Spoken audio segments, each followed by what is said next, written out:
It is not the man who has too little who is poor, but the one who hankers after more. You already know what it cost you, not the argument itself, not the decision that got made in the heat of it, the hours after, the replaying, the energy spent on something that is already over, the way it followed you into the next meeting, the next conversation, the drive home, the way you arrived somewhere else and were still there. You have been here before.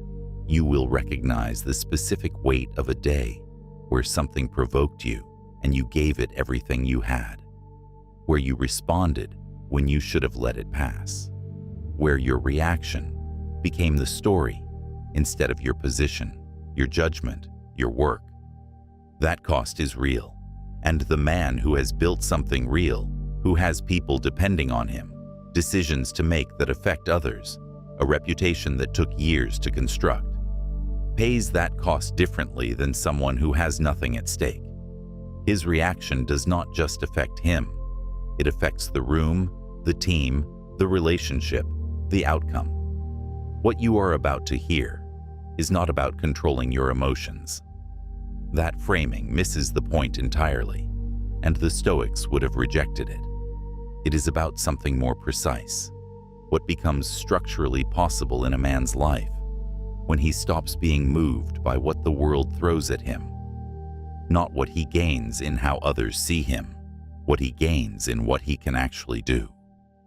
The man before he stopped. Most men who react too much do not think of themselves as reactive. They think of themselves as engaged, as someone who does not let things slide, as someone who holds people accountable, who does not accept poor work or poor treatment, who speaks up when something is wrong. And in many cases, that self-description is accurate. The problem is not the intention. The problem is that reaction and response are not the same thing, and the man who cannot tell the difference between them pays the cost of that confusion every time pressure arrives. Reaction is what happens when the trigger determines the behavior. The person says something dismissive, and the jaw tightens before any decision has been made. The email arrives with the wrong tone, and the reply is already composing itself. The plan gets challenged in the room, and the defense rises automatically, before the challenge has even been fully understood. The trigger fires and the behavior follows. Not chosen, not directed, automatic. Response is what happens when the man determines the behavior. The same trigger arrives, the same jaw tightens, but in the space between the trigger and the action, a space that may be very small but is always there. Something different happens. The man notices what is rising. He does not suppress it. He does not perform calm. He does not feel. He simply does not let it drive. He acts from what he has decided, rather than from what he has been provoked into. He is always slightly behind, not in competence, in energy, because a significant portion of his available attention is constantly being allocated to things that have already happened, to processing the provocation, rehearsing the response he should have given, managing the fallout from the response he did give. He arrives at important moments, already carrying the weight of the last one. His decisions under pressure are less reliable than his decisions in calm, not because he is less capable under pressure, but because the pressure triggers the reaction before the decision-making process has fully engaged. The people around him have learned to read his triggers, not consciously, but they know which topics produce a certain response, which situations cause him to become less available, less flexible, less the man they trust when the stakes are low. And they calibrate their interactions with him accordingly. They manage him without either party fully acknowledging that this is happening. Marcus Aurelius wrote about this pattern with the specificity of a man who recognized it in himself. He noted that the man who cannot govern his own responses has handed that governance to whoever is willing to provoke him. He is not free in any meaningful sense. He is available for direction by anyone who knows his triggers. How much more grievous are the consequences of anger than the causes of it? That sentence is not about anger in the dramatic sense. It is about the specific arithmetic of reaction. The cause is almost always smaller than the consequence. The dismissive email does not cost what the reactive reply costs. The challenge in the room does not cost what the automatic defense costs. The provocation does not cost what the engagement with it costs. And the man who does not yet see this arithmetic clearly keeps paying a price that is always larger than what triggered it. Write in the comments right now one word for the thing that most reliably pulls you into reaction when you know better. You do not have to explain it. Just name it. What the Stoics actually taught about this. The Stoic framework for this is not what most people think it is. Most modern interpretations of Stoic emotional philosophy reduce it to something like feel less, react less, be more controlled. That is not what the Stoics taught. It is a misreading that produces a kind of emotional suppression that is neither Stoic nor particularly useful. What the Stoics actually taught begins with a more precise observation. The thing that provokes you does not have the power to move you. You have given it that power, and you can, through deliberate practice, withdraw it. Epictetus made this distinction the foundation of his entire philosophy. He had been a slave. He understood with unusual precision what it meant to have your external circumstances entirely outside your control, while retaining something that no one could touch. He taught that the only things truly within a man's power are his judgments, the assessments he makes about what things mean and what they deserve from him. Everything else is outside his power. And the man who places his peace in things outside his power has made himself a permanent hostage. Applied to reaction, this means something very specific. When a man reacts automatically to a provocation, he has made a judgment, usually without realizing he has made one. He has judged that this thing deserves his energy, his attention, his emotional engagement. He has assigned it importance. And the reaction is the result of that assignment, not of the provocation itself. This is the mechanism that most approaches to emotional control miss entirely. They try to change the reaction without examining the judgment that produces it. They teach techniques for managing the response without addressing the underlying assessment that made the response feel necessary. And so the man learns to suppress the reaction while the judgment remains intact. The pressure builds. The suppression fails under sufficient load, and the reaction arrives anyway, usually at a worse moment and with more force than it would have had if it had not been suppressed. The Stoic approach is different. It goes to the judgment first, not to the reaction. It asks, what have I decided about this situation that is making a reaction feel like the right response? And then it examines that judgment with honesty. Is this thing actually as significant as my nervous system is treating it? Does this deserve what I am about to give it? Seneca wrote extensively about this process of examining the judgment before the action. He described it as the most important form of self-knowledge a man can develop. Not knowledge of his preferences or his values in the abstract, but knowledge of the specific assessments he makes automatically under pressure that cause him to behave in ways he later regrets. Withdraw into yourself as much as you can, not as avoidance, as the act of a man who knows that the clearest thinking happens when he is not being pulled by what the moment is demanding of him. That withdrawal is not passivity. It is the opposite of passivity. It is the active, deliberate choice to place the quality of the response above the speed of it, to value accuracy over immediacy, to treat the moment of provocation as exactly what it is, a test of whether the man's behavior is determined by him or by whatever is in front of him.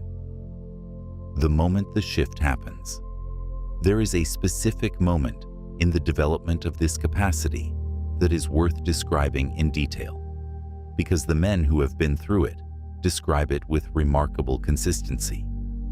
It is not a dramatic transformation. It does not happen in a single insight or a single decision. It happens in a specific kind of moment, usually a moment of significant provocation, where the old pattern would have run automatically. When something different occurs, the trigger fires, the familiar charge rises, and instead of the behavior following immediately, there is a pause, not a long pause, sometimes just a breath. But in that pause, something becomes visible that was previously invisible. The man sees the mechanism. He sees the trigger, the charge, and the automatic movement toward the reaction. He sees it as a process, rather than as simply what is happening. And in seeing it as a process, he is no longer inside it in the same way. He has not stopped feeling the provocation, but he has created enough distance from it that the next move is, for the first time, genuinely his to make. Marcus Aurelius described this moment in the Meditations with a phrase that has stayed with readers for nearly 2,000 years. He wrote about the space between stimulus and response, about the man who can inhabit that space deliberately rather than crossing it automatically. That man, he wrote, is free in a way that the man who reacts automatically is not. Not because he feels less, because he chooses more. What becomes possible in that moment is not just a better response to that specific provocation. Something more structural changes. The man realizes, often for the first time, at an experiential rather than intellectual level, that his reactions are not him. They are patterns, trained responses, the accumulated result of thousands of similar moments where the trigger fired and the behavior followed. They feel like him. They feel natural, inevitable, but they are not inevitable. They are habitual, and habits, unlike character, can be changed. Epictetus called this the beginning of philosophy, not the reading of texts, not the discussion of ideas. The moment a man looks at his own automatic behavior and says, "That is a pattern, not a fact, and that I can examine." Men are disturbed not by the things which happen, but by the opinions about the things. That sentence, taken seriously rather than quoted casually, changes the entire project of becoming less reactive. It means that the work is not about the things that happen. It is about the opinions, the judgments, the assessments, the automatic meanings assigned, that turn events into provocations. Change those, and the provocation loses most of its charge, not because the event was not real, but because the meaning assigned to it is no longer the one that makes reaction feel necessary. Name it in the comments. One situation this week where you felt the pause, even briefly, before the old reaction. Or one where the pause did not come, and you wish it had. Either one is useful information. The man after he stopped. The changes that occur when a man genuinely develops this capacity are not primarily visible to the outside world. The change is more internal than that, and it is more structural. The first thing that changes is the quality of his decisions under pressure, not because he has become more careful or more deliberate as a matter of discipline, but because the pressure no longer triggers the automatic response that was previously consuming the cognitive resources he needed for good judgment. His thinking under pressure begins to approximate his thinking in calm, not perfectly, but measurably. The second thing that changes is his relationship with time. a significant portion of the mental and emotional energy that was previously allocated to processing provocations, rehearsing responses, managing fallout, becomes available for other things. He is more fully present in whatever is actually in front of him. People notice this, though they often cannot name what they are noticing. He seems more available, more complete, less like a man who is somewhere else even when he is in the room. The third thing that changes is harder to describe, but perhaps the most significant. His relationship with difficulty itself changes. The man who reacts experiences difficulty as something that is happening to him, something that interrupts, derails, destabilizes. The man who responds experiences difficulty as something he is navigating. One is a state of being acted upon. The other is a state of acting. There is a fourth change that accumulates more slowly, but runs deeper than the others. The man's understanding of himself becomes more accurate, not more flattering, more accurate. The man who reacts automatically to certain triggers has a blind spot around those triggers. He cannot see clearly what is happening in those moments because he is inside the reaction rather than observing it. And because he cannot see it clearly, he cannot understand it clearly. The man who has developed the capacity to pause in those moments begins to see his own patterns from the outside. He sees which situations consistently pull him into reaction. He sees what the common thread is across those situations. He sees what the automatic judgment is that makes reaction feel necessary. And that seeing, honest, specific, without self-punishment, gives him something that the reactive man does not have. He has a map of himself, not a flattering portrait, a map. And maps are useful in ways that portraits are not. Marcus Aurelius spent years building that map in the pages of his private journal, not to understand philosophy in the abstract, to understand himself in the specific. Which situations pulled him off course, which judgments he made automatically that his clearer self would revise, which aspects of his character had been strengthened by the work and which still needed attention.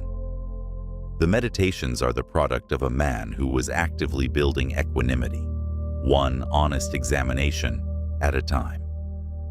Carl Jung described something adjacent to this when he wrote about the difference between a man who has lived by his complexes and a man who has developed enough consciousness of them to direct his life from a more centered place. The complexes do not disappear, but their automatic power over behavior diminishes in proportion to the man's awareness of them. Who looks outside dreams. Who looks inside awakes. The man who has done this work is awake in a specific sense, not in the dramatic sense of enlightenment, in the practical sense of being present to his own interior processes with enough clarity that they do not run him without his knowledge. He knows when he is being triggered. He knows what the trigger is connected to. He knows what the automatic response would be, and he knows what the response he has chosen is. That gap between the automatic and the chosen is where his actual life is being lived, and it is wider than it used to be. Write in the comments one area of your life where you want more of that gap. One reaction you want to convert into a response. One word. The practice that builds the gap. The Stoics did not describe this capacity as something a man either has or does not have. They described it as something that is built through specific practices, applied consistently over time. The first practice is what Epictetus called the discipline of assent. Before any significant reaction, pause long enough to ask, what have I just decided about this situation? Not what happened. What did I decide it means? That question, which sounds simple and is genuinely difficult to apply under pressure, interrupts the automatic movement from trigger to reaction. It inserts a moment of examination between the event and the response. The second practice is the morning preparation that Marcus Aurelius returned to every day of his reign. Before the day began, he named what the day was likely to bring, not in the spirit of pessimism, in the spirit of preparation. He noted that he would likely encounter people who were ungrateful, arrogant, dishonest. He noted that he would face situations that demanded more than they deserved, and he prepared his response in advance. The decision about who he intended to be in those moments, made before the moments arrived. That preparation changes the experience of provocation. The man who has anticipated that something difficult is coming and has decided how he will meet it is not caught unprepared. The trigger fires, the familiar charge rises, but alongside it is something else, the pre-made decision about what he is going to do. And that decision, because it was made in calm rather than in reaction, reflects his actual values rather than the automatic response of his nervous system. The third practice is the evening review, not as punishment for the reactions that ran, as honest mapping of the terrain. Where did the old pattern run today? What triggered it? What was the judgment that made the reaction feel necessary? That information, collected with honesty and without self-cruelty, is the raw material of the change. When the light has been removed and my wife has fallen silent, I examine my entire day and go back over what I have done and said, hiding nothing from myself, passing nothing by. That examination, conducted nightly with honesty, without the audience of anyone who might judge the findings, is what Seneca credited with the gradual but permanent change in his own responses over time. Not the reading of philosophy, not the understanding of the ideas. The practice of looking honestly at where the ideas had not yet reached his actual behavior, and returning to look again the next night, and the night after that. The change is not dramatic. It accumulates in the same way that the reactive pattern accumulated. One moment at a time, one instance at a time, one night of honest examination at a time. Until one day the man finds himself in a moment of significant provocation and realizes that the pause came naturally, that the automatic movement toward reaction hesitated, that something other than the trigger was directing his behavior, not perfectly, not always, but more than before, and more than before is enough. What became possible? Here is the recap of what this video has covered. The man before he stopped reacting lives slightly behind. His energy is partially allocated to processing what has already happened. His decisions under pressure are less reliable than his decisions in calm. The people around him have learned to calibrate their interactions to his triggers. He is, without knowing it, being directed by whoever is willing to provoke him. The mechanism underneath this is not a lack of control. It is a judgment, an automatic assessment of what things mean and what they deserve, that runs before the decision-making process has fully engaged. And that judgment, not the reaction itself, is where the Stoic practice is directed. The shift happens in a specific moment, when the man sees the mechanism rather than being inside it. When the trigger fires and the charge rises, and instead of the behavior following automatically, there is a pause. And in that pause, something becomes possible that was not possible before. The man realizes that his reactions are not him. They are patterns, and patterns can be changed. The man, after he stopped reacting, makes better decisions under pressure, because the pressure no longer consumes the cognitive resources he needs for those decisions. He is more present because he is not simultaneously managing the unresolved previous moment. And his relationship with difficulty changes from something that happens to him to something he is navigating. The practice that builds this capacity has three parts. The discipline of assent. asking what judgment is driving the reaction before the reaction runs. The morning preparation, deciding in advance who you will be in the moments most likely to test you. And the evening review, mapping honestly where the old pattern ran and what it connected to. Start tonight with the evening review. One moment from today where a reaction ran that you did not choose. Name it privately. Ask what judgment made it feel necessary. Ask whether that judgment was accurate. Do not try to fix anything. Just see it clearly. The man who does this consistently does not become someone who never reacts. He becomes someone whose reactions are increasingly his own, chosen rather than triggered, directed rather than automatic. And what becomes possible when a man lives that way is not a better version of the same life he was living. It is a different relationship with his own capacity. He finds that the energy previously allocated to reaction is available for something else, that the mental space previously occupied by unresolved provocations is available for the work that actually matters, that the people around him experience him differently, not because he has become more controlled, but because he has become more present. The man who has built this capacity over months and years does not carry the same relationship with his past reactions that the reactive man carries.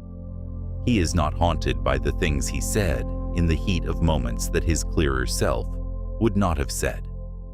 Not because those moments did not happen, but because each one became data rather than damage. Each one pointed to something specific in his pattern that he then examined, understood, and gradually rewired. The painful moments became the curriculum, and the curriculum, taken seriously, produced something that comfort never could. This is the Stoic understanding of what difficulty is for, not to be endured, to be used. The provocation that pulled you into reaction last week is the same provocation that, examined honestly tonight, shows you precisely where the work is. And the man who does that examination, who sits with the discomfort of seeing his own pattern clearly, who does not look away from the distance between who he intends to be and who he was in that specific moment, is doing the most important work available to him, because the circumstances will keep producing provocation. That is what circumstances do. The question is not whether the provocation will come. It is what will happen in the space between the provocation and what the man does next. And that space, built through the practice this video has described, one night of honest review at a time, is where the man who stopped reacting lives. Deliberately, consciously, and with increasing access to the clearest version of himself, precisely when the pressure is highest. If this is the kind of work you want to keep building, this channel is here every week. Every video takes one idea further than the last. Subscribe so you do not miss what comes next.